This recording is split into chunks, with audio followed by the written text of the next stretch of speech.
ಆದರೆ ಅವರಕ್ಕಿನ್ನ ಇವತ್ತು ನಮಗೆ ಈ ಕೃತಿಯ ಅನಿವಾರ್ಯತೆ ಇದೆ. ಬಹಳ ಜನಕ್ಕೆ ಇದು ಪರಿಚಯವೂ ಇದೆ. ಇಂದು ನನಗೆ ಗೋವಿಂದ ನಿನ್ನಯ ಪಾದಾರವಿಂದವ ತೋರೋ ಮುಕುಂದನೇ ಇಂದಿರೆ ರಮಣ.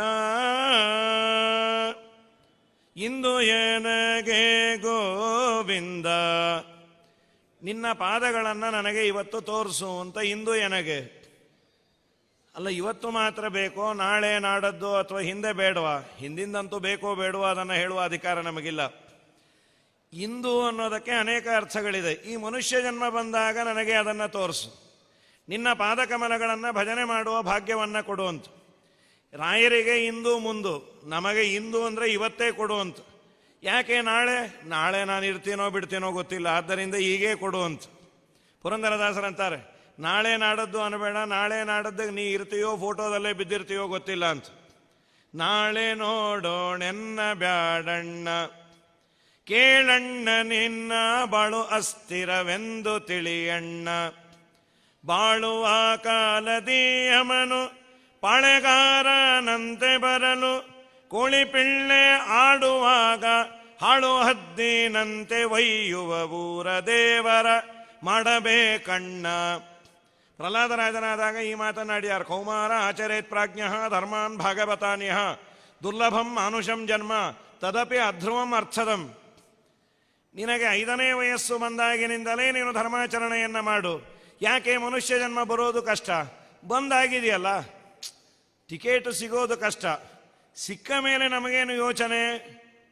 ಹೌದಪ್ಪ, ಅದು ಮನುಷ್ಯ ಜನ್ಮಕ್ಕೆ ಟಿಕೆಟು ದೇವರು ಬೇಗ ಕೊಟ್ಟರೆ ಮತ್ತೇನು ಮಾಡ್ತಿ? ನಾಳೆ ನಾಡದ್ದು ಅನ್ನಬೇಡ, ಇಂದು ಅನ್ನೋದಕ್ಕೆ ಇವತ್ತೇ ದೇವರ ಆರಾಧನೆಯನ್ನು ಮಾಡುವ ಭಾಗ್ಯ ಕೊಡು. ಅಥವಾ ಇಂದು ಅಂದರೆ ಈ ಜನ್ಮ ಬಂದಾಗ ಕೊಡು. ಮತ್ತೆ ಇನ್ಯಾವ ಜನ್ಮ ಬರುತ್ತೋ ಏನೋ ಗೊತ್ತಿಲ್ಲ. ಮನುಷ್ಯ ಜನ್ಮ ಬಂದಾಗ ಸಾಧನೆಯನ್ನು ಮಾಡಿಕೊಳ್ಳಲಿಕ್ಕೆ ಯೋಗ್ಯವಾದದ್ದು ದೇವರು ಅದರ ಸೃಷ್ಟಿ ಮಾಡಿದ್ದೇ ಅದಕ್ಕಾಗಂತ. ಬ್ರಹ್ಮಾವಬೋಧದಿಷಣಂ ಮುದಮಾಪ ದೇವ ಅಂತ ಭಾಗವತ ಹೇಳತ್ತೆ. ಸೃಷ್ಟ್ವಾ ಪುರಾಣಿ ವಿವಿಧಾನ್ಯಜಯಾತ್ಮಶಕ್ತ್ಯ ವೃಕ್ಷಾನ್ ಸರೀಸೃಪ ಪಶೂನ್ ಖಗದಂಶ ಮತ್ಸ್ಯಾನ್ ತೈಸ್ತೈ ಅತುಷ್ಟ ಹೃದಯ ಪುರುಷಂ ವಿಧಾಯ ಬ್ರಹ್ಮಾವಬೋಧದಿಷಣಂ ಮುದಮಾಪ ದೇವ. ತತ್ವಜ್ಞಾನ ಸಂಪಾದನೆ ಮಾಡಲಿಕ್ಕೆ ಯೋಗ್ಯವಾದ ಈ ಮನುಷ್ಯ ದೇಹವನ್ನು ನಿರ್ಮಾಣ ಮಾಡಿದ ಮೇಲೆ ದೇವರಿಗೆ ಬಹಳ ಆನಂದ ಆಯ್ತಂತೆ. ಇನ್ನು ಇವನು ಸಾಧನೆಯನ್ನು ಮಾಡಬಹುದು ಅಂತ. ಇನ್ಯಾವ ಪ್ರಾಣಿಗೆ ಈ ಭಾಗ್ಯ ಇದೆ? ಜ್ಞಾನ ಸಂಪಾದನೆ ಮಾಡುವ ಭಾಗ್ಯ ಅಥವಾ ತನಗಾದ ನೋವನ್ನು ತನಗಾದ ಸಂತೋಷವನ್ನು ಇನ್ನೊಬ್ಬರ ಮುಂದೆ ಹೇಳಿಕೊಳ್ಳುವ ಯೋಗ್ಯತೆ ಇಲ್ಲ. ಇವತ್ತು ನಮ್ಮ ಶಕ್ತಿ ಕಡಿಮೆ ಆಗಿದೆ. ಪದಾರ್ಥವನ್ನು ಎತ್ತೋದು ಎಲ್ಲರಿಗೂ, ಮೊದಲೆಲ್ಲ ಇಟ್ಟಿಗೆ ಮರಳು ಎತ್ತುವವರು 10 ಇಟ್ಟಿಗೆ ಒಟ್ಟಿಗೆ ಎತ್ತೋರು ಕೂಲಿ ಕಾರ್ಮಿಕರು. ಇವತ್ತು 10 ಎತ್ತಲಿಕ್ಕೆ ಆಗೋದಿಲ್ಲ, 5 6 ಮೆಷಿನ್ ಮೇಲೆ ಎಲ್ಲ ಡಿಪೆಂಡ್ ಆಗಿದೆ. ಯಾಕೆ? ಈ ಆಹಾರದಲ್ಲಿ ಶಕ್ತಿ ಸಾಮರ್ಥ್ಯ ಇಲ್ಲ ಅಂತ. ಅದೇ ಅನ್ನ ಆಹಾರವನ್ನು ತಿಂದುಕೊಂಡು ಪಾಪ ಪ್ರಾಣಿಗಳಿದೆ, ಅದರ ಮೇಲೆ ವೈಟೇಜು ಟನೇಜು ಅಷ್ಟೇ ಹಾಕ್ತಾ ಇದ್ದೇವೆ. ಅದು ಹೊರಲಾರದೆ ಹೊರೆಯುತ್ತೆ, ಅದು ಹೊರಲಿಕ್ಕಾಗಿಲ್ಲ ಅಂತ ಹೇಳಿಕೊಳ್ಳುವ ಯೋಗ್ಯತೆ ಇಲ್ಲ. ಅದಕ್ಕೆ ಮತ್ತೆ ಹೊಡಿತೇವೆ ಬಡಿತೇವೆ. ಅದು ಯಾರ ಮುಂದೆ ತನ್ನ ದುಃಖವನ್ನು ಹೇಳಿಕೊಳ್ಳಬೇಕು ಪಾಪ. ಆದರೆ ನನಗಾದ ಸುಖವನ್ನೋ ದುಃಖವನ್ನೋ ಇನ್ನೊಬ್ಬರ ಮುಂದೆ ನಾನು ಹೇಳಿಕೊಳ್ಳಬಹುದು. ನನಗೆ ಹೀಗಾಗ್ತಾ ಇದೆ, ನನಗೆ ನೋವಾಗಿದೆ ಅಂಥೇಳಿ ಅದನ್ನು ನಾನು ವ್ಯಕ್ತ ಮಾಡಬಹುದು. ಹಾಗಾಗಿ ನನಗಾದ ಸುಖ ದುಃಖಗಳನ್ನು ಹೇಳಿಕೊಳ್ಳಲಿಕ್ಕೆ ಅನುಕೂಲ ಇದೆ. ಪ್ರಾಣಿ ಪಶು ಪಕ್ಷಿಗಳಿಗೆ ಇಲ್ಲ. ಅಥವಾ ನಾನು ಈ ಜನ್ಮದಲ್ಲಿ ಅಧ್ಯಯನ ಮಾಡಿದರೆ ದೇವರು ಆ ಸ್ಟಾಕನ್ನು ಮುಂದೆ ಯಾವುದೋ ಒಂದು ಪಾಪ ನಿಮಿತ್ತದಿಂದ ಪ್ರಾಣಿಯಾಗಿ ಹುಟ್ಟಿಸಿದರೂ ಇಲ್ಲಿ ಓದಿದ್ದು ಅಲ್ಲಿ ಕೊಟ್ಟರು ಕೊಡಬಹುದಂತೆ. ಪ್ರಾಗ್ಜನ್ಮನ್ಯ ಅನುಶಿಕ್ಷಿತಂ ಅಂಥೇಳಿ ಗಜರಾಜ ದೇವರ ಸ್ತೋತ್ರವನ್ನು ಮಾಡಿದ. ಸಾಮಾನ್ ಸ್ಮೃತಿರ್ ಮೃಗದೇಹೇ ಪಿಬೀರೆ ಕೃಷ್ಣಾರ್ಚನ ಪ್ರಭವ ನೋಜಹಾತಿ ಅಥೋ ಅಹಂ ಜನಸಂಗಾದ್ವಿಮುಕ್ತ ವಿಶಂಕಮಾನೋ ಅವಧೂತಶ್ಚರಾಮಿ ಅಂತ ಜಡಭರತರು ಹೇಳಿದ್ರು. ನಾನು ಜಿಂಕೆಯಾಗಿದ್ದಾಗೂ ದೇವರ ಪೂಜೆಯನ್ನು ಮಾಡಿದೆ ಅಂತ. ಜಿಂಕೆಗೆ ಯಾರು ದೇವರ ಪೂಜೆಯನ್ನು ಹೇಳಿಕೊಟ್ಟಿದ್ರು? ಜಿಂಕೆ ಆದಾಗ ದೇವರ ಪೂಜೆ ಮಾಡಿದ್ದು ಯಾಕೆ ಅಂತಂದರೆ, ಮನುಷ್ಯನಾದಾಗ ಪೂಜೆ ಮಾಡಿದ್ದರ ಪುಣ್ಯದಿಂದ ದೇವರು ಜಿಂಕೆ ಆದಾಗ ಆ ಸಂಸ್ಕಾರವನ್ನು ದೇವರು ಕೊಟ್ಟ. ಹಾಗಾಗಿ ನಾವು ಮನುಷ್ಯರಾಗಿ ಹುಟ್ಟಿದಾಗ ಹೆಚ್ಚಾಗಿ ದೇವರ ತತ್ವಜ್ಞಾನವನ್ನು ಸಂಪಾದನೆ ಮಾಡಿದರೆ ಮುಂದೆ ಅದನ್ನೇ ಕೊಟ್ಟಾನು. ಇನ್ಯಾವುದೋ ಜನ್ಮ ಬಂದರೂ ದೇವರು ಆ ಸಂಸ್ಕಾರವನ್ನು ಉಳಿಸಿಯಾನು. ಆದ್ದರಿಂದ ಇಂದು ಜನಗೆ ಗೋವಿಂದ ನಿನ್ನಯ ಪಾದಾರವಿಂದವ ತೋರೋ ಮುಕುಂದನೇ ಇಂದಿರಾ ರಮಣ. ನಿನ್ನ ಪಾದಕಮಲಗಳನ್ನು ನನಗೆ ತೋರು ಅಂತ. ಅದು ಎರಡು ಅರ್ಥ ಇದೆ. ದೇವರನ್ನು ಆಪಾದ ಮೌಲಿ ಪರ್ಯಂತ ಚಿಂತನೆ ಮಾಡಬೇಕು. ಸಂಚಿಂತಯೇದ್ ಭಗವತಶ್ಚರಣಾರವಿಂದಂ ಅಂತ ಒಂದು. ಇನ್ನೊಂದು ಪಾದ ಅನ್ನೋದಕ್ಕೆ ಶಾಸ್ತ್ರದಲ್ಲಿ ಉತ್ತಮಾನಾಂ ಸ್ವರೂಪಂತು ಪಾದಶಬ್ದೇನ ಭಣ್ಯತೆ ಅಂತ. ದೊಡ್ಡವರನ್ನು ಹೇಳಬೇಕಾದ್ರೆ ನಾವು ನಮ್ಮ ಮನೆಗೆ ಶ್ರೀಪಾದರು ಬಂದರು, ಶ್ರೀಪಾದಂಗಳವರು ಬಂದರು ಅಂತ ಅಂತೇವೆ. ಸ್ವಾಮಿಗಳು ಪಾದ ಮಾತ್ರ ಕೊಟ್ಟು ಕಳಿಸಿರಲ್ಲ, ಸ್ವಾಮಿಗಳೇ ಬಂದಿರ್ತಾರೆ. ಹಾಗಾದರೆ ಏನು? ದೊಡ್ಡವರನ್ನು ಹೇಳುವ ಪದ್ಧತಿ ಅದು. ಪಾದ ಅಂದರೆ ದೇವರ ಸ್ವರೂಪ ಅಂತ. ನೀನು ಅದನ್ನು ನನಗೆ ತೋರಿಸು. ಪಾದ ಮಾತ್ರ ಸಾಕ? ಆ ಪಾದವನ್ನು ಗಟ್ಟಿಯಾಗಿ ಹಿಡಿದರೆ ದೇವರು ತನ್ನ ಮನೆಯನ್ನೇ ಕೊಡ್ತಾನಂತೆ. ಬ್ರಹ್ಮಾದಿ ದೇವತೆಗಳು ಕೃಷ್ಣನ ಅವತಾರದ ಮುಂಚೆ ಒಂದು ಸ್ತೋತ್ರವನ್ನು ಮಾಡ್ಯಾರ, ಗರ್ಭಸ್ತುತಿ ಅಂತ. ಅಲ್ಲಿ ಒಂದು 2 ಶ್ಲೋಕ ಇದೆ. ತ್ವಯಂಬುಜಾಕ್ಷ ಕಿಲ ಸತ್ವಧಾಮ್ನಿ ಸಮಾಧಿನಾವೇಶಿತ ಚೇತಸೋಯೇ ತ್ವತ್ಪಾದಪೋತೇನ ಮಹತ್ಕೃತೇನ ಕುರ್ವಂತಿ ಗೋವತ್ಸಪದಂ ಭವಾಬ್ಧಿಂ. ಕೃಷ್ಣ, ನಿನ್ನ ಪಾದಕಮಲಗಳನ್ನು ನಂಬಿದವರಿಗೆ ಸಂಸಾರ ಸಾಗರ ಗೋಪಾದದಷ್ಟು ಆಗಿಬಿಡತ್ತಂತೆ. ದೊಡ್ಡ ಸಾಗರ. ಅದೆಷ್ಟಾಗ್ಬೋದು? 1 ಫೀಟ್ ಬೈ 1 ಫೀಟ್. ಅದು ಅಲ್ಲ, ಒಂದು ಆಕಳು ಹೆಜ್ಜೆ ಇಟ್ಟಾಗ ತುಂಬಿದ ನೀರನ್ನು ದಾಟಲಿಕ್ಕೆ ಎಷ್ಟೋ ಅಷ್ಟೇ. ಭಗವತ್ ಪಾದಪೋತೋಸೌನ್ ಅನ್ಯಪೋತ ಸಮೋಭವೇತ್ ಅಂತ ಆನಂದತೀರ್ಥ ಭಗವತ್ಪಾದರು ಒಂದು ತಾತ್ಪರ್ಯವನ್ನು ಕೊಟ್ಟ್ಯಾರು. ಒಮ್ಮೆ ಹತ್ತೋದಂತೆ ದೇವರ ಪಾದವನ್ನು, ಆಮೇಲೆ ಇಳಿಯೋ ಅಷ್ಟೇ ಇಲ್ಲಂತೆ. ಸೇರುವುದು ದೇವರ ಮನೆಯನ್ನೇ. ದೇವರ ಪಾದಕಮಲಗಳನ್ನು ಗಟ್ಟಿಯಾಗಿ ಹಿಡಿದರೆ ಸೇರೋದು ಯಾವುದು? ಆ ಪಾದವನ್ನೇ, ಆ ಸ್ವರೂಪವನ್ನೇ. ಆದ್ದರಿಂದ ನಿನ್ನನ್ನು ನಾನು ಬೇಡ್ತೇನೆ ಅಂತ ಪಲ್ಲವಿಯನ್ನು ಮಾಡಿ. ಯಾಕೆ ನನ್ನನ್ನು ಬೇಡ್ತಾ ಇದೆ ಅಂದರೆ ನೀನೇ ಮುಕುಂದ. ಮುಕುಂದ ಅನ್ನೋ ಪದ ಮೋಕ್ಷಪ್ರದನಾದ ಭಗವಂತನನ್ನು ಹೇಳಿಕೊಡೋದು. ಮುಕುಂದ ಅಂದರೆ ಮೋಕ್ಷವನ್ನು ಕೊಡುವ ಅಧಿಕಾರ ಇನ್ಯಾರಿಗೂ ಇಲ್ಲ, ನೀನೇ ನನಗೆ ಅದನ್ನು ಕೊಡಬೇಕು. ಆಯಿತು, ದೇವರು ಮೋಕ್ಷವನ್ನು ಕೊಡ್ತಾನೆ ಅಲ್ಲ, ಲೌಕಿಕವಾಗಿ ನನಗೆ ಬೇಕಲ್ಲಪ್ಪ ಸಂಪತ್ತು. ಯಾವತ್ತೋ ಆಗುವ ಮೋಕ್ಷಕ್ಕೆ ಈಗಿಂದ ಯಾಕೆ ನಾನು ಪ್ರಯತ್ನ ಮಾಡಲಿ? ಲೌಕಿಕವಾಗಿ ನನಗೆ ಮನೆ ಬೇಕು, ಓಡಾಡಲಿಕ್ಕೆ ಕಾರು ಬೇಕು, 10 ಜನರ ಮಧ್ಯದಲ್ಲಿ ಮರ್ಯಾದೆ ಆಗಬೇಕು. ಮನುಷ್ಯನಿಗೆ ಈ ಅಪೇಕ್ಷೆಗಳೆಲ್ಲ ಇರತ್ತಲ್ಲ, ಅದೆಲ್ಲ ಈಡೇರೋದಿಲ್ಲಲ್ಲ. ಇಂದಿರೇ ರಮಣ ಅಂದರು. ಮಹಾಲಕ್ಷ್ಮೀ ದೇವಿಗೂ ಆನಂದವನ್ನು ಕೊಡುವಂಥವನು ನೀನು ರಮಣ. ನಿನ್ನ ಆರಾಧನೆ ಮಾಡಿದರೆ ಲಕ್ಷ್ಮೀದೇವಿ ಬೇಡ ಅಂದರೂ ಬರ್ತಾಳೆ. ನಮ್ಮ ವಿಜಯರಾಯರಂತಾರಲ್ಲ, ಕೊಡಲಿಕ್ಕೆ ದೇವರು ಶುರು ಮಾಡದ ಅಂದರೆ 2 ಕೈ ಏನ್ರಿ, ಅನಂತ ಹಸ್ತದಿಂದ ಕೊಟ್ಟರೆ ಮನೆ ತುಂಬ ಧವಸ ಧಾನ್ಯ, ಮನೆ ತುಂಬ ಸೀರೆ ಬಟ್ಟೆ. ಕಿತ್ಕೊಳ್ಳಿಕ್ಕೆ ಶುರು ಮಾಡದ ಅಂದರೆ ಶ್ರೀಪಾದರಾಜರಂದ್ರು ಕೌಪೀನ ದೊರಕದು ಅಂತ. ನೀಚೋಚ್ಚ ತಿಳಿಯದೆ ಸರ್ವರ ಚರಣಕ್ಕೆ ಚಾಚಿದೇನೋ ಸಲ ಹಸ್ತಗಳ ಯೋಚಿಸಿ ನೋಡಲು ಸೋಜಿಗವಾಗಿದೆ. ವಾಚಕ್ಕೆ ಸಿಲುಕದು ಹರಿಯೇ ಎನ್ನ ದೊರೆಯೇ, ನಿನ್ನ ಬಲುಮೆಯಿಂದ ನಿಖಿಳ ಜನರು ಬಂದು ಮನ್ನಿಸುವರು ಮಹಾರಾಯ. ಕೊಡುವ ದೇವರಿಗೆ ನಮ್ಮ ಡ್ರೆಸ್ಸು ಗೊತ್ತಂತೆ. ಅದೇ ಪ್ರಹ್ಲಾದರಾಜರಾದಾಗ ಈ ಮಾತನ್ನೇ ಆಡ್ತಾರೆ. ಸುಖಮೈಂದ್ರಿಯಕಂ ದೈತ್ಯಾಹ ದೇಹಯೋಗೇನ ದೇಹಿನಾಂ ಸರ್ವತ್ರ ಲಭ್ಯತೆ ದೈವಾತ್ ಯಥಾ ದುಃಖಂ ಯತ್ನತಃ. ಸುಖ ನೀನು ಪ್ರಯತ್ನ ಮಾಡದೇ ಇದ್ರು ನಿನ್ನ ಪಾಲಿನ ಪುಣ್ಯ ಇದ್ರೆ ಅದು ಮೆಚೂರ್ ಆಗತ್ತೆ ಅಂದರು. ಅಲ್ಲ, ಪ್ರಯತ್ನ ಮಾಡದೇ ಇದ್ರೆ ಸುಖ ಬರತ್ತಾ? ಬರುತ್ತೆ ಅಂದರು. ಅದಕ್ಕೆ ಎಕ್ಸಾಂಪಲ್ ಬೇಕಲ್ಲ. ಯಥಾ ದುಃಖಂ ಯತ್ನತಃ. ದುಃಖಕ್ಕೆ ಯಾರಾದರೂ ಪ್ರಯತ್ನ ಮಾಡಿದಾರ? ನೀವು ಯಾರನ್ನಾದರೂ ಕೇಳಿ ಬನ್ನಿ. ರಾಯರಿಗೆ ಪ್ರದಕ್ಷಿಣೆಯನ್ನು ಹಾಕ್ತಾರೆ, ಸೇವೆಯನ್ನು ಮಾಡ್ತಾರೆ. ಯಾತಕ್ಕೆ?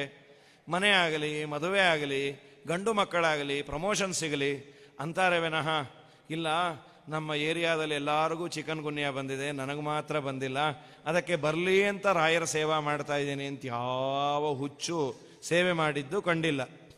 ದುಃಖ ಬೇಕು ನನಗೆ, ಕೈ ನೋಯಬೇಕು, ಕಾಲು ನೋಯಬೇಕು, ನಾನು ಹಾಸ್ಪಿಟಲ್ಗೆ ಅಡ್ಮಿಟ್ ಆಗೋ ಭಾಗ್ಯವನ್ನು ರಾಯರು ಕರುಣಿಸ್ಲಿ ಅಂತ ಯಾರೂ ಪ್ರಯತ್ನವನ್ನು ಮಾಡಿಲ್ಲ. ದುಃಖ ಬಂತೋ ಇಲ್ಲೋ, ಯಾಕೆ ಬಂತು? ನಿನ್ನ ಅಕೌಂಟಲ್ಲಿ ಇತ್ತದು, ಅದಕ್ಕೆ ಬಂತು. ಯಥಾ ದುಃಖಂ ಅಯತ್ನತಃ. ಹಾಗಾದರೆ ಸುಖ ಹೇಗೆ ಬರುತ್ತೆ? ನೀನು ಪುಣ್ಯ ಮಾಡಿಟ್ಟಿದ್ರೆ ನೀನಿದ್ದಲ್ಲೇ ಹುಡುಕಿಕೊಂಡು ಬರುತ್ತೆ. ಮನೆ ಮನೆ ತಿರುಗಿದರೆ ಕಾಸು ಪುಟ್ಟದೆ, ಸುಮ್ಮನೆ ಚಾಲ್ವರಿದು ಬಳಲಿದೆನೋ. ಹಣವನ್ನು ದ್ರವ್ಯಗಳು ಎಲ್ಲಿದ್ದಲ್ಲಿಗೆ ತಾನೇ ತನಗೆ ಪ್ರಾಪುತಿ ನೋಡೋ ಜಿಯ. ತಾನಾಗೆ ಬರುತ್ತೆ ಅಂದ್ರು. ಅದಕ್ಕೆ ಸುಂದರ ವದನನೆ ನಂದ ಗೋಪಿಯ ಕದ ಮಂದರೋದ್ಧರ ಆನಂದ ಇಂದಿರೇ ರಮಣ ಇಂದು ಏನಗೆ ಗೋವಿಂದ. ಹೇ ಗೋಪಿಯ ಕಂದನಾದ ಭಗವಂತ, ನಿನ್ನನ್ನೇ ಯಾಕೆ ಕೇಳ್ತಾ ಇದ್ದೀನಿ ಅಂದರೆ ನೀನು ರಕ್ಷಣೆ ಮಾಡಿದಿ, ಅದಕ್ಕೆ ನಿನ್ನನ್ನು ಕೇಳೋದು. ಯಾವಾಗ ಮಾಡಿದೆ? ಭಾರೀ ಮಳೆ ಬರೋ ಕಾಲದಲ್ಲಿ ಎಲ್ಲರೂ ಪ್ರಾರ್ಥನೆ ಮಾಡಿದರೆ ಮಂದರ ಪರ್ವತವನ್ನು 7 ದಿವಸ ಎತ್ತಿ ನೀನು ಎಲ್ಲರನ್ನ ರಕ್ಷಣೆ ಮಾಡಿದಿ. ಈಗ ಏನನ್ನೂ ಮಾಡದೇ ಇರೋನ ಹತ್ರ ಯಾರೂ ಬೇಡೋದೇ ಇಲ್ಲ. ಒಂದು ಕಾಗೆ ಬಂದು ಗಿಣಿ ಹತ್ರ ಹೇಳ್ತಂತೆ, ಶುಕಪಂಜರ ಬಂಧಸ್ತೆ ಮಧುರಾಣಾಂ ಗಿರಾಂ ಫಲಂ ಅಂತ. ಗಿಣಿಯನ್ನು ಪಂಜರದಲ್ಲೇ ಇಟ್ಟಿರ್ತಾರೆ. ಯಾಕೆ ಇಟ್ಟಿರ್ತಾರೆ? ಮುದ್ದಾಗಿ ಮಾತಾಡತ್ತೆ ಅಂತ. ಕಾಗೆಯನ್ನು ಯಾರು ಪಂಜರದಲ್ಲಿ ಇಟ್ಕೊಂಬಲ್ಲ, ಮನೆ ಒಳಗೆ ಹೋಗೋದ್ರೆ ಶಾಂತಿ ಮಾಡಿಸ್ತಾರೆ. ಗಿಣಿ ಹತ್ರ ಬಂದು ಹೇಳ್ತಂತೆ ಕಾಗೆ, ನೀ ಏನೋ ತುಂಬ ಹೆಮ್ಮೆಯಿಂದ ಹೇಳ್ಕೊಳ್ತಾ ಇದ್ದೀಯಲ್ಲ, ನಾ ಮುದ್ದಾಗಿ ಮಾತಾಡ್ತೀನಿ ಅಂತ. ಅದರ ಹಣೆ ಬರ ಈ ಪಂಜರದಲ್ಲಿ ಬಂಧನ. ನಾನು ನೋಡು ಕಾ ಕಾ ಕಾ ಅಂತೀನಿ, ಕಲ್ಲು ತಗೊಂಡು ಹೊಡೆದು ಓಡಿಸ್ತಾರೆ. ಶುಕಪಂಜರ ಬಂಧಸ್ತೆ ಮಧುರಾಣಾಂ ಗಿರಾಂ ಫಲಂ. ಮಧುರವಾಗಿ ಮಾತಾಡಿದ್ದರ ಫಲ ಏನು ಅಂದರೆ ನಿನಗೆ ಪಂಜರದ ಬಂಧನ. ದೇವರನ್ನೇ ಯಾಕೆ ಬೇಡೋದು ಅಂದರೆ ನೀನು ಮಾಡ್ತಿ, ನಿನ್ನಲ್ಲಿ ಆ ಸ್ವಾತಂತ್ರ್ಯ ಇದೆ, ಶಕ್ತಿ ಇದೆ ಅನ್ನೋದಕ್ಕೆ ನಿನ್ನನ್ನು ಬೇಡೋದು. ನೀ ಮಂದರೋದ್ಧಾರಿಯಾಗಿ ಮಂದರ ಪರ್ವತವನ್ನು ಅನಾಯಾಸವಾಗಿ ಎತ್ತಿದವನು, ಅದರಂತೆ ನನ್ನನ್ನು ಎತ್ತು, ನಾನೇನಷ್ಟು ಭಾರ ಇಲ್ಲ ಅಂತ. ಇದಾದ ಮೇಲೆ ಒಂದು ನುಡಿಯನ್ನು ಹೇಳಿ ಮುಂದಿನ ಉಪನ್ಯಾಸಕರು ಇದ್ದಾರೆ, ಸಮಯವೂ ಬಹಳ ಇದೆ, ಕಡಿಮೆ ಇದೆ ಅಂತ. ನೊಂದೇನಯ್ಯ ಭವಬಂಧನದೊಳು ಸಿಲುಕಿ ಮುಂದೆ ದಾರಿ ಕಾಣದೆ ಕುಂದಿದೆ ಜಗದೋಳು ಕಂದನೆಂತೆಂದೆನ್ನ ಕುಂದುಗಳೆಣಿಸದೆ ತಂದೆ ಕಾಯೋ ಕೃಷ್ಣ ಕಂದರ್ಪ ಜನಕನೇ ಇಂದು ಏನಗೆ ಗೋವಿಂದ ನಿನ್ನಯ ಪಾದಾರವಿಲ್ದವ ತೋರೋ ಮುಕುಂದನೇ. ಯಾಕೆ ನಾನು ಬೇಕು? ನೊಂದೇನಯ್ಯ ಭವಬಂಧನದೊಳು, ಸಂಸಾರದ ಬಂಧನವನ್ನು ನೀನು ಮಾಡಿದೆ. ಅದು ಕಾಣದ ಬಂಧನ. ಅದ್ಯಾವುದು ಅಂದರೆ ಮೋಹ, ಬಂಧಕ ಶಕ್ತಿ. ನಾನು, ನನ್ನ ಹೆಂಡತಿ, ನನ್ನ ಮಕ್ಕಳು ಎಷ್ಟೇ ಮನೆಯಲ್ಲಿ ಬೇಜಾರಾದರೂ ಮತ್ತೆ ಸಾಯಂಕಾಲಕ್ಕೆ ಮರೆತು ಬಿಡ್ತೀವಿ. ಇನ್ನು ಮನೆ ಕಾಲಿಡ್ತೇನೆ ನೋಡು ಅಂತ ಉಡುಪಿಗೆ ಬಂದಿರ್ತೀವಿ. ಉಡುಪಿ ಬಸ್ ಇಳಿದ ಕೂಡಲೇ ಫೋನ್ ಮಾಡ್ತೀವಿ, ನಾನು ಉಡುಪಿಗೆ ಬಂದೇನೆ, ವಿಚಾರ ಮಾಡಬೇಡ, ಫೋನುಗೆ ನೀನು ಟಿ ವಿಗೆ ನನ್ನ ಫೋಟೋ ಕೊಡಬೇಡ, ಕಳೆದು ಹೋಗಿದ್ದಾರೆ ಅಂತ. ಇಷ್ಟು ಮನೆಯ ಬಗ್ಗೆ ನಮಗೆ ಕಾಳಜಿ. ಅವರಂತಾರೆ, ಒಂದು ವಾರ ಅಲ್ಲೇ ಇದ್ದು ಬನ್ನಿರಿ, ಹಾಯ್ ಅಂತಿದೆ ನೀವು ಹೋಗಿರೋದು ಅಂತ. ಹೀಗಾಗಿ ನಮ್ಮ ಮನೆಯಲ್ಲಿ ಹಾಗಂದಿಲ್ಲ. ಹಾಗಾಗಿ ಮನುಷ್ಯನ ಬದುಕಿನಲ್ಲಿ ಬಂದೇನಯ್ಯ ಭವಬಂಧನದೊಳು, ಸಂಸಾರದ ಬಂಧನ. ಅಥವಾ ನಮ್ಮ ಸತ್ಯಧರ್ಮ ಸ್ವಾಮಿಗಳು ಒಂದು ಸುಂದರವಾದ ವ್ಯಾಖ್ಯಾನ ಮಾಡ್ತಾರೆ. ಭವೌಷಧ ಶ್ರೋತ್ರ ಮನೋಭಿರಾಮ ಅಂತ ದಶಮಸ್ಕಂದದಲ್ಲಿ ಸಂಸಾರವೆಂಬ ರೋಗಕ್ಕೆ ಔಷಧ ಅಂತ ಒಂದು ಶ್ಲೋಕ ಹೇಳುತ್ತೆ. ಸತ್ಯಧರ್ಮರು ಭವಸ್ಯ ಔಷಧಾತ್, ಭವ ಅಂದರೆ ರುದ್ರದೇವರಿಗೆ ದೇವರ ನಾಮ ಔಷಧ, ಭವ ಅಂದರೆ ರುದ್ರ. ನಾನು ಸಂಸಾರದಲ್ಲಿ ಯಾಕೆ ನೊಂದೆ ಗೊತ್ತಾ? ನೋವು ಯಾರಿಗೆ ತುಂಬ ಅಂದರೆ ಭವ. ಭವ ಅಂದರೆ ರುದ್ರದೇವರು. ರುದ್ರದೇವರಲ್ಲ, ರುದ್ರದೇವರಿಂದ ಅಭಿಮನ್ಯಮಾನವಾದದ್ದು ಅಹಂಕಾರ ತತ್ವ. ಯಾರಿಗೆ ತುಂಬ ಅಹಂಕಾರವೋ ಅಭಿಮಾನಿಯನ್ನ ಅಭಿಮನ್ಯಮಾನವಾದ ಪದಾರ್ಥದಿಂದ ಕರೆಯುವ ಪದ್ಧತಿ ಇದೆ. ಅಭಿಮನ್ಯಮಾನವಾದ ಪದಾರ್ಥವನ್ನು ಹೇಳಬೇಕಾದ್ರೆ ಅಭಿಮಾನಿಯನ್ನು ಹೇಳೋ ಪದ್ಧತಿ ಇದೆ. ಮೃತಬ್ರವೀತ್, ಆಪೋ ಅಬ್ರವನ್, ಮಣ್ಣು ಮಾತಾಡ್ತು, ಕಲ್ಲು ಮಾತಾಡ್ತು, ದಿನ ಪೇಪರಲ್ಲಿ ನೋಡ್ತೀವಲ್ಲ. ಪಾಕಿಸ್ತಾನಕ್ಕೆ ದಿಟ್ಟ ಉತ್ತರವನ್ನು ಕೊಟ್ಟ ಭಾರತ ಅಂತ. ಭಾರತವೂ ಜಡ, ಪಾಕಿಸ್ತಾನವೂ ಜಡ, ಅಂದರೆ ಅದರ ರೆಪ್ರೆಸೆಂಟೇಟಿವ್ಸು ಉತ್ತರವನ್ನು ಕೊಟ್ಟಿದ್ದಾರೆ ಅಂತ. ಹಾಗೆ ಭವ ಅಂದರೆ ಭವನಿಂದ ಅಭಿಮನ್ಯಮಾನವಾದ ಅಹಂಕಾರ, ಅದು ತುಂಬ ಜಾಸ್ತಿ ನಮಗೆ. ನಾನು, ನನ್ನ ಸಮ ಇಲ್ಲ, ಎಲ್ಲಿವರೆಗೂ ಮನುಷ್ಯನಿಗೆ ನಾನು ಅಂತ ಇರತ್ತೆ ಅಲ್ಲಿವರೆಗೂ ಸುಖ ಇಲ್ಲ ರೀ. ಸಿಂಪ್ಲಿಸಿಟಿ ಇರೋದಿಲ್ಲ ಮನುಷ್ಯನಿಗೆ. ನಾವು ಏನೇನೋ ಎಕ್ಸ್ಪೆಕ್ಟ್ ಮಾಡ್ಕೊಂಡು ಬಂದಿರ್ತೇವೆ. ನನಗೆ ಮೊದಲು ಎಲೆ ಬೇಕು, ನನಗೆ ಮೊದಲು ಸೀಟ್ ಬೇಕು, ನನಗೆ ಮೊದಲು ಸನ್ಮಾನ ಆಗಬೇಕು. ಮನುಷ್ಯ ಸಿಂಪಲ್ ಆಗಿ ದೇವರು ಏನು ಮಾಡಿಸ್ತಾನೋ ಮಾಡಲಿ ಅಂದಿದ್ರೆ ಅವನಷ್ಟು ಸುಖಿ ಯಾರೂ ಇಲ್ಲ. ಯಾಕೆ? ನಿನ್ನ ಚಿತ್ತಕ್ಕೆ ಬಂದದ್ದು ಎನ್ನ ಚಿತ್ತಕ್ಕೆ ಬರಲಿ. ಅದು ಬಾಯಲ್ಲಿ ಹಾಡು ಹಾಡ್ತೀವಿ, ಒಳಗೆ ನಮಗೆ ಇರುತ್ತೆ. ಅವ್ರ ಕಾರ್ಯಕ್ರಮ ಎಲ್ಲ ಚೆನ್ನಾಗಿ ಮಾಡಿದ್ರು, ಬಟ್ ಸನ್ಮಾನ ಮೊದಲು ಮಾಡಿದ್ರಾಗಿರೋದು. ಹೋಗಲಿ ಬಿಡು ಪಾಪ, ಇಷ್ಟಾನ್ನ ಮಾಡಿದ್ರಲ್ಲ, ಮುಂದಿನ ಸಲ ನಾನೇ ಮೊದಲು ಹೋಗಿ ನಿಂತ್ಕೊಂಡ್ಬಿಡ್ತೀನಿ, ಆಗ ಮಾಡಲೇಬೇಕಾಗತ್ತೆ, ಹೋಗಲಿ ಬಿಡು. ಯಾವುದು ಹೋಗಲಿ ಬಿಡೋನೋ ಯಾವುದು? ಮನುಷ್ಯನಿಗೆ ನಾನು, ಅಹಂಕಾರ, ನಾನು ದೊಡ್ಡವನು ಯಾವ ಗಿಡ ತಪ್ಪಲರಿ. ಸೌಜನ್ಯವನ್ನು ನಮ್ಮ ರಾಘವೇಂದ್ರ ಸ್ವಾಮಿಗಳಿಂದ ನೋಡಿ ಕಲಿಬೇಕು. ರಾಯರ ಸೌಜನ್ಯ ತುಂಬ ದೊಡ್ಡದು. ಸಮಗ್ರ ಶ್ರೀಮನ್ಯಾಯ ಸುಧೆಗೆ ಟಿಪ್ಪಣಿಯನ್ನು ಬರೆದು ಕಡೆಯಲ್ಲಿ ಒಂದು ಶ್ಲೋಕವನ್ನು ಮಾಡ್ಯಾರ. ಟೀಕಾಕೃತ್ಪಾದರು ಗ್ರಂಥವನ್ನು ಮುಗಿಸಬೇಕಾದರೆ ಒಂದು ಮಾತಂದರು, ಪರಂ ಶ್ರದ್ಧಾಜಾಡ್ಯ ಕೃತಿಮಕ ಆಕರ್ಷ ಆಚಾರ್ಯ ವಚಸಿ. ಆಚಾರ್ಯರ ಗ್ರಂಥದ ಮೇಲೆ ನನಗೆ ಇದ್ದ ಶ್ರದ್ಧೆ ಈ ಪರಿಮಳ ಅನ್ನೋ ಟಿಪ್ಪಣಿಯನ್ನು ಬರೆಸ್ತು. ಮಾತ್ಸರ್ಯದಿಂದಾಗಲಿ ಅಥವಾ ಪಾಂಡಿತ್ಯ ಪ್ರದರ್ಶನದಿಂದಲಾಗಲಿ ನಾನು ಈ ಗ್ರಂಥವನ್ನು ಬರೆದಿಲ್ಲ ಅಂತ. ರಾಯರೇನು ಬರೀಬೇಕು ಅದಕ್ಕೆ? ಜ್ಞಾನಾಬ್ಧಿರಪ್ಯವಾದೀದ್ಯತೆ ಸ್ಕಲತ್ವಂ ಸ್ವಾತ್ಮನಸ್ತದ ಮಾದೃಶಾನಾಂ ಸ್ಕಲತ್ವಂ ಕಿಂ ವಾಚ್ಯಂ. ಜ್ಞಾನ ಸಮುದ್ರರಾದ ಟೀಕಾಕೃತ್ಪಾದರೆ ನಾನು ಎಲ್ಲಾದರೂ ಎಡವಿರಬಹುದು. ಇಬ್ಬರೂ ಎಡವಿರಬಹುದು ಅನ್ನಬೇಕಾದರೆ ನನ್ನಂಥವನು ಎಡವಿರ್ತೀನಿ ಅಂತ ಹೇಳೋದೇನು ಶ್ರೀಕೃಷ್ಣಾರ್ಪಣಮಸ್ತು ಅಂತಾರೆ ಪುಣ್ಯಾತ್ಮರು. ವಾದೀಂದ್ರ ಸ್ವಾಮಿಗಳು ರಾಯರ ಬಗ್ಗೆ ಒಂದು ಮಾತಂತಾರೆ, ಚಿತ್ತೇನ ಯುಕ್ತಮರ್ಥಂ ಕಲಯತಿ ಸಹಸ ನಾಭಿದತ್ತೇನ ಸದ್ಭಿಃ ಸಾಕಂ ಮೀಮಾಂಸತೇವ. ಎಂದು ಒಳ್ಳೆ ಜ್ಞಾನಿಗಳು ರಾಯರ ಜೊತೆ ವಾಕ್ಯಾರ್ಥಕ್ಕೆ ಬಂದಾಗ ಒಂದು ವೇಳೆ ಅವರು ತಿಳಿದದ್ದು ತಪ್ಪಾಗಿದ್ರೆ ರಾಯರು ಹೀಗಲ್ಲ ಹೀಗೆ ಅಂತ ಹೇಳೋರಂತೆ. ಅವರು ಮೊಂಡು ಹಠವನ್ನು ಮಾಡಿ ನಾನು ಹೇಳಿದ್ದೆ ಸರಿ ಅಂದರೆ ರಾಯರು ಅವರನ್ನು ನೀವು ತಿಳಿದದ್ದು ತಪ್ಪು ಅಂತ ಸಭಾ ಮಧ್ಯದಲ್ಲಿ ಅಂತಿರಲಿಲ್ಲಂತೆ. ಆಯಿತು, ನಿಮಗೆ ದೇವರು ಹೊಳಸ್ಲಿ ಅಂತ ಮುಂದೆ ಹೋಗಿ ದೇವರಲ್ಲಿ ಪ್ರಾರ್ಥನೆ ಮಾಡೋರಂತೆ. ಅವರೊಬ್ಬ ಸಜ್ಜೀವ, ಅವರಿಗೆ ಪ್ರಮೇಯವನ್ನು ಸರಿಯಾಗಿ ತಿಳಿಸು ಸ್ವಾಮಿ ಅಂತ. ಎಂತಹ ಸೌಜನ್ಯ ರೀ. ಅವರು ತಿಳಿದದ್ದು ತಪ್ಪಾಗಿದ್ದು ನಾನು ತಿಳಿದದ್ದು ಸರಿ ಇದೆ ಅಂದರೆ ಫೇಸ್ಬುಕ್ಕು, ವಾಟ್ಸಾಪು, ಪೇಪರು ಎಲ್ಲ ಕಡೆ ಹಾಕಿಬಿಡ್ತೀವಿ. ದೊಡ್ಡ ಪಂಡಿತರು ಅಂತ ಇದ್ರಿ ನೋಡ್ರಿ, ಇದೇ ಗೊತ್ತಿಲ್ಲ ಅವ್ರಿಗೆ ಅಂತ. ಅದರ ರಾಯರು ಎಂದೂ ಇನ್ನೊಬ್ಬರ ಮನಸ್ಸನ್ನು ನೋಯಿಸ್ತಾ ಇರಲಿಲ್ಲಂತೆ. ಹಾಗಾಗಿ ರಾಯರಂತಾರೆ, ನೊಂದೇನಯ್ಯ ಭವಬಂಧನದೊಳು ಸಿಲುಕಿ. ಅವರಿಗೆಲ್ಲ ಬಂಧನ, ನಮಗೆ ನಾನಾ ತರಹದ ಬಂಧನ. ಅದನ್ನು ಪ್ರಹ್ಲಾದರಾಜರಾದಾಗ ವರ್ಣನೆ ಮಾಡ್ಯಾರ. ಏನದು ಬಂಧನ? ಹೆಂಡತಿ, ಮಕ್ಕಳು, ನಾನು, ನಂದು, ಕಥಂ ಪ್ರಿಯಾಯ ಅನುಕಂಪಿತಾಯ ಸಂಗಂ ರಹಸ್ಯಂ ರುಚಿರಾಂಶ ಮಂತ್ರಾನ್ ಸುಹುಸ್ಸುತ ಸ್ನೇಹ ವಶ ಶಿಶೂನಾಂ ಕಲಾಕ್ಷರಾಣಾಂ ಅನುರಕ್ತ ಚಿತ್ತ. ನಾನು, ನನ್ನ ಹೆಂಡತಿ, ನನ್ನ ಮಕ್ಕಳು ಅದರಲ್ಲೇ ತನ್ಮಯರಾಗಿರ್ತೀವಿ. ಭವಬಂಧನದೊಳು ಸಿಲುಕಿ ಮುಂದೆ ದಾರಿ ಕಾಣದೆ ಕುಂದಿದೆ ಜಗದೊಳು. ಸಂಸಾರದಲ್ಲಿ ನಾನು ತಗ್ಗಿ ಹೋದೆ, ಬಗ್ಗಿ ಹೋದೆ, ನನ್ನನ್ನು ಉದ್ಧಾರ ಮಾಡು. ಅಲ್ಲಪ್ಪ, ನೀನು ತುಂಬ ಪಾಪ ಮಾಡಿದೆ, ನಿನ್ನನ್ನು ಉದ್ಧಾರ ಮಾಡೋದು ಹೇಗೆ? ಹೌದು ಸ್ವಾಮಿ, ಪಾಪ ಮಾಡೋದು ನನ್ನ ಸ್ವಭಾವ ಅಲ್ವಾ. ಮಗ ಅಪರಾಧ ಮಾಡ್ದ ಅಂದ್ರೆ ತಂದೆ ತಾಯಿ ಹೊರಗೆ ಹಾಕ್ತಾರ. ತಾಯಿ ಮಗು ಹೋಮ್ವರ್ಕ್ ಮಾಡಲಿಲ್ಲ ಅಂದ್ರೆ ಬೈತಾಳ, ನಿನಗೆ ಇವತ್ತು ಊಟ ಹಾಕಲ್ಲ ಪಾಪಿ ಅಂತ. ಅವನು ಮಾಡಲ್ಲ ಹೋಗಂತಾನೆ. ಸರಿ, ಹಾಳಾಗಿ ಹೋಗಲಿ ಅಂಥೇಳಿ ಬಾ ಊಟ ಮಾಡು. ಹಾಕಲ್ಲ ಅಂದಿ, ನಾನೇ ತಿನ್ನಿಸ್ತೀನಿ ಬಾ, ನನಗೇನು ಬೇಕಾಗಿಲ್ಲ. ಅವತ್ತು ಇನ್ನೊಂದೆರಡು ತುತ್ತು ಜಾಸ್ತಿ ತಿನ್ನಿಸ್ತಾಳ ಪಾಪ. ತನ್ನ ಮಗನನ್ನು ಬೈದೆ ಅಂತ ದೇವರನ್ನು ಕೇಳ್ತಾರೆ. ನಿನ್ನ ತಾಯಿ ಅಲ್ಲ, ತಾಯಿಗೆ ಮಗು ಬೇಡವಾದರೆ ಇನ್ನು ಸಾಕೋರ್ಯಾರು?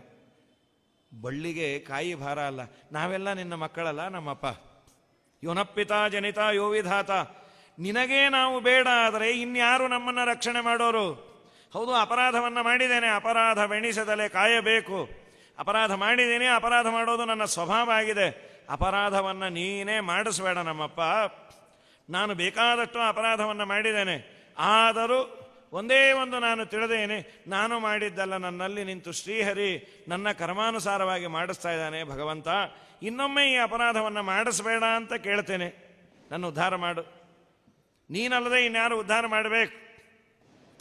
ತಂದೆ ನೀನು, ತಾಯಿ ನೀನು.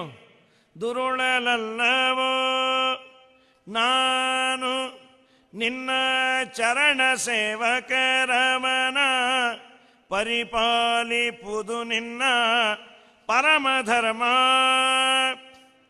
ಗುರುಗಳಂತರ್ಯಾಮಿ ಕರಮುಗಿದು ಭಿನ್ನೈಪೆ, ಶರಣ ರಕ್ಷಕನೆಂಬೋ ಬಿರಿದು ಸುಳ್ಳಾಗುತ್ತಿದೆ. ಇದು ನಿನಗೆ ಧರ್ಮವೇ ಇಂದಿರೇಶ? ನಿನ್ನ ಹತ್ರ ಬರ್ತಾ ಇಲ್ಲೋ? ನಾನು ರಾಯರ ಕಡೆ ಅಂತ ಹೇಳ್ತಾ ಇದ್ದೀನಿ. ವಾದೀಂದ್ರರಂತಾರೆ, ನನಗೆ ಏನೂ ಬರೋದಿಲ್ಲ. ಯೋಗೋಯ ಕರ್ಮನಾಮ ಕವಿಭಿರಹಿ ಅಭೀತೋ ಯಶ್ಚ ವಿಜ್ಞಾನ ಸಂಜ್ಞಃ ಶಕ್ತೋ ನಾಸಿದ್ಧಕಾಯ ತನುಮತಿರನಯೋಸ್ತಾವದಾವರ್ಜನೇಹಂ. ದೇವರನ್ನು ಹೊಂದಲಿಕ್ಕೆ ಎರಡು ಉಪಾಯ ಅಂತ. ಒಂದು ಕರ್ಮ, ಇನ್ನೊಂದು ಜ್ಞಾನ. ಕರ್ಮಾಚರಣೆಯನ್ನು ಮಾಡುವ ಅಂದರೆ ದೇಹದಾರಢ್ಯ ಇಲ್ಲ. ಮಂಗಳಾರತಿ ತಗೊಂಡ್ರೆ ಉಷ್ಣ, ತೀರ್ಥ ತಗೊಂಡ್ರೆ ಶೀತ. ಅಪ್ಪಿ ತಪ್ಪಿ 4:45, 5ಕ್ಕೆ ಒಂದಿನ ಎದ್ದೆ ಅಂದರೆ 3 ದಿನ ಬೆಡ್ ರಿಡನ್. ದಿನ 10 ಆದಮೇಲೆ ಎದ್ದು 8 ಗಂಟೆಗೆ ಒಂದ್ಸಲಿ ಎದ್ದು ಕಾಫಿ ಕುಡಿದು 10 ಆಗೋವರೆಗೂ ಕಾದು ಈ ಅವಸ್ಥೆಯಲ್ಲಿ ನಾನಿದ್ದೀನಿ. ಬೇಡ, ಶಾಸ್ತ್ರವನ್ನು ಓದು ಅಂದರೆ ಶಾಸ್ತ್ರದ ಮಾತುಗಳು ಅಂತ ಮಂಗಲಾಚರಣೆ ಶುರುವಾದಾಗಿಂದ ನಿದ್ದೇನೆ. ಆಚಾರ್ಯ ಎಬ್ಬಿಸೋಬೇಕು, ಇನ್ನು ಏಳಬಹುದು ಅಂತ ಈ ಅವಸ್ಥೆ ಆಗಿದೆ. ತನುಮತಿರವನಯೋಸ್ತಾವದ್ ಆವರ್ಜನೇಹಂ ಯಶ್ಚೋಪಾಯೈರುಪೇಯ ಸ್ಥಿರಫಲವಿದಯೇ ದೈಶಿಕಸ್ಯ ಪ್ರಸಾದಾತ್. ಆದರೆ ರಾಯರೇ, ನೀವು ಅವತಾರ ಮಾಡಿದ ಮೇಲೆ ನನಗೆ ತಲೆಬಿಸಿ ಕಮ್ಮಿ ಆಯ್ತು. ಏನು ಮಾಡ್ತಿ? ನಾನು ರಾಯರ ಸ್ತೋತ್ರವನ್ನು ಹೇಳಿದ್ದೀನಿ, ರಾಯರ ಭಕ್ತ ಅಂದ ಮೇಲೆ ರಾಯರು ಒಂದಿಷ್ಟು ಶಾಸ್ತ್ರವನ್ನು ತಲೆಯಲ್ಲಿ ತುರುಕಿ ವಾಯುದೇವರಿಗೆ ಒಪ್ಪಿಸಿ, ವಾಯುದೇವರಂತಾರ ದೀನಂ ದೂನಂ ಅನಾಥಂ ಶರಣಾಗತಂ ಏನಂ ಉದ್ಧರೈತಿ ವಿಜ್ಞಾಪನ ಕರ್ತೃಣಾಂ ಅಂತ. ಇದು ರಾಯರು ಮಾಡುವಂತಹ ತುಂಬ ದೊಡ್ಡ ಉಪಕಾರ. ಅಂದರೆ ಯಾರೇ ಹೋದರು ಎಲ್ಲ ಆಪತ್ತುಗಳನ್ನು ಕಳೆದು, ಎಲ್ಲ ರೋಗಗಳನ್ನು ಕಳೆದು ದೃಢಕಾಯನನ್ನಾಗಿ ಮಾಡಿ ವಾಯುದೇವರ ಹತ್ರ ಸ್ವಚ್ಛವಾಗಿ ತೊಳೆದು, ಮಗು ಮುದ್ದಾಗಿದ್ದರೆ ಅಪ್ಪ ಮುದ್ದಾಡ್ತಾನೆ.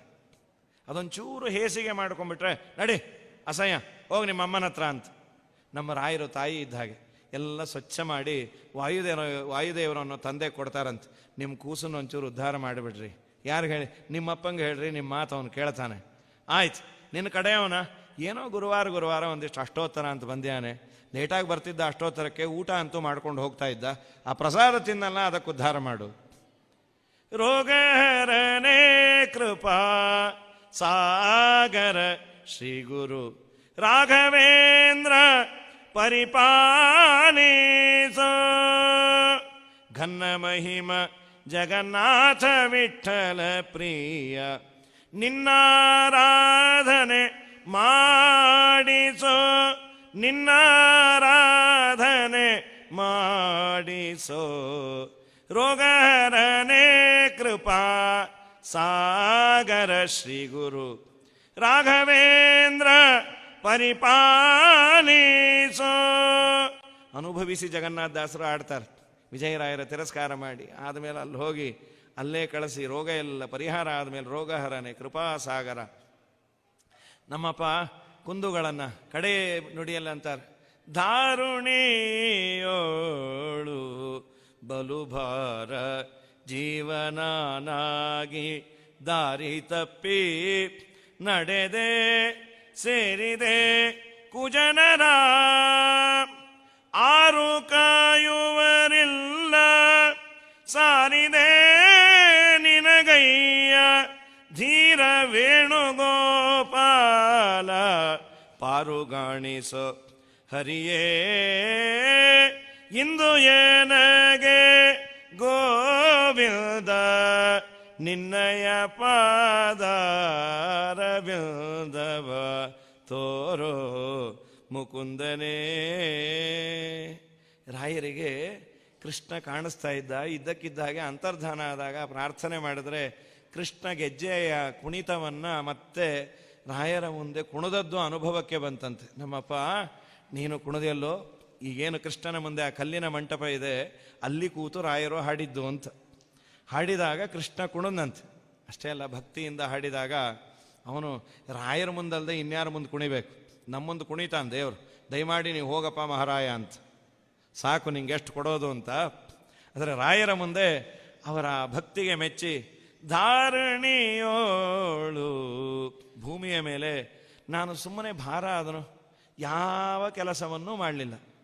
ನಮ್ಮಪ್ಪ ನೀ ಹೇಳಿದ್ದು ಒಂದನ್ನು ಮಾಡಿಲ್ಲ, ನೀ ಮಾಡಬೇಡ ಅಂದದ್ದು ಒಂದೂ ಬಿಟ್ಟಿಲ್ಲ.